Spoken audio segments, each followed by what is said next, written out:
Europe 1, il est 7h56, Thomas Soto. 1 700 000 Brésiliens dans les rues dimanche réunis pour dire tout le mal qu'ils pensent de leur présidente Dilma Rousseff. Bonjour Dany Cohn-Bendit. Bonjour Thomas. Son dossier se charge à Dilma Rousseff. Ça ne va pas socialement et son parti, le Parti des travailleurs, a des casseroles. Mais que se passe-t-il, Dany ? Alors, d'abord, il faut faire attention avec les chiffres sur les manifestations au Brésil. Mais ça, c'est une autre chose. Il faut se rappeler. Il y avait du monde, en tout cas. Il y avait du monde, voilà. Mais il y a 5 mois, il y avait les élections législatives et présidentielles au Brésil. Et Dilma Rousseff n'avait gagné que de peu, 51,6 contre 48,4.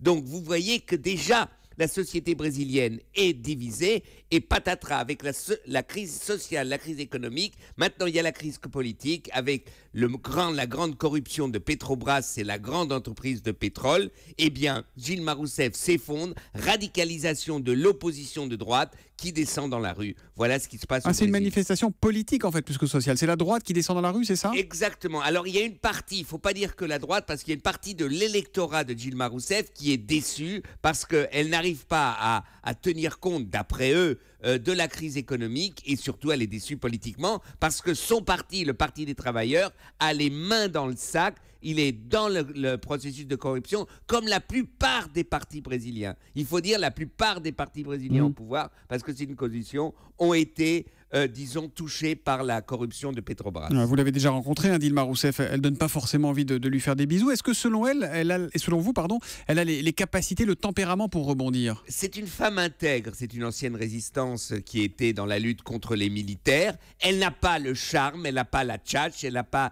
la capacité de parler de son prédécesseur Lula.